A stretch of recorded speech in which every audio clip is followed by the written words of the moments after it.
Hi, how are you? Welcome back again. How are you today? Are you all fine? Are you ready for my class? Okay, good. Now today we'll be talking about volumetric analysis. Volumetric analysis. Now, there are some things you need to know when you are dealing with volumetric analysis. Number one, molar concentration. Meanwhile, anywhere you hear concentration, it has to do with volume. Just have it at the back of your mind that if you are talking about any form of concentration, volume is involved. Now, we have our molar concentration, we have our mass concentration, and we have our molar mass. Now, when we're talking about the molar concentration, it has to do with the number of moles. The number of moles in a particular volume is the ratio of the number of moles to volume. And that is why the unit for molar concentration is mole per dm cube. The number of moles in a particular volume. Mass concentration. It is the what? The mass over volume. The mass over volume. That is why we have gram per dm cube. Molar mass is the what? Is the mass over number of moles. If you don't want to use this calculation for your molar mass, there is a simpler method which we have done in our previous class on how you calculate molar mass, given the mass number of the constituents of that compound. Now, there is also a formula that connects these three parameters together, and that is the molar concentration equals to mass concentration over molar mass. Don't get it confused. Molar concentration, that is a mole per dm cube.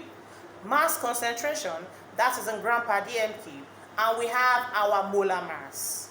Now, the connection of all these three can be put together in a formula, like molar con equals mass concentration over molar mass. Now, let's look at this question. Calculate A, the mass of anhydrous sodium trioxocarbonate 4, present in 300 cm cube of 0.1 molar. B, the number of sodium carbonate particles present in the solution. Now let's take it one after the other. Let us first of all write out the parameters given to us. Now given, what were we given in the question? We were given the volume, 300 cm cube. Now we have to what? We have to convert the cm cube to dm cube by dividing it by 1000. That will give us 0.3 dm cube.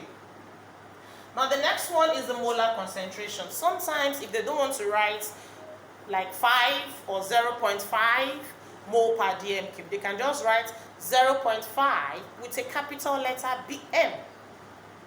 If they don't want to write it in mole per dm cube, they can as well write it what? In capital letter M. So here now, we have 0.1 molar. So the mole per dm cube, the concentration in mole per dm cube is 0.1 mole per dm cube. Also here you were given the mass numbers. Can you see it? Of sodium trioxocarbonate 4. That is Na2CO3. So here, using these mass numbers, we can easily calculate our what? Our molar mass. Let's go. Sodium is 23. That is 23 times 2. Plus, our carbon is 12. Oxygen is 16. That will be 16 times 3. So if you sum everything up, 46 plus 12 plus 48, everything will give us 106 gram per mole, because we are talking about the molar mass. That will be 106 gram per mole. Now let's move up. After writing all those parameters out, there is one that we've not yet written out, and that is our Avogadro's constant. Avogadro's constant. Now who can remind me of our Avogadro's constant? Or who can even state Avogadro's law for me? La la la la la la la la la gases at the same temperature and pressure contains equal number of molecules. That's our Avogadro's law. So it has a constant which is 6.02 times 10 raised to the power 23 atoms. Yes. That's the law. Alright, okay. I haven't written all the parameters. Let's go straight to the question. The first one says we should calculate the mass of anhydrous sodium trisulcarbonate. Now we have our 106 gram per mole as the molar mass. Now if you want to find this one, let's start with this one. Remember that our molar conc equals what? Molar conc equals number of moles over volume. What is our molar conc given to us in the question? 0.1. What's the number of moles we are looking for it? Then the volume is what? 0.3. So if you cross multiply, our n will now be what? 0.03 moles. 0.03 moles. Now that we've gotten our number of moles at 0.03, now let's go back to molar mass. Our molar mass is what? Mass over number of moles. The molar mass gotten here is 106. Mass is what we are looking for. And the number of moles is what? 0.03. Cross multiply. Mass will give us, let me use my calculator.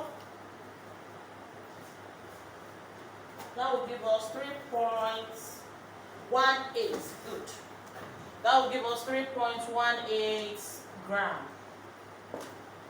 That is the mass. Now you've solved the A part. Let's go to the B part. The B part says, find the number of sodium carbonate or sodium trisulcarbonate for particles present in the solution. So this is what we are going to use here. What is the number of moles we got here? 0.03 times, what is the Avogadro's constant? 6.02 times 10 raised to the power 23. If you multiply that, just use this one and this one together. What do we have? We have our 0.03 times 6.02. So here we have 0.1806. So we can just approximate it to 0.181 times 10 raised to the power 23.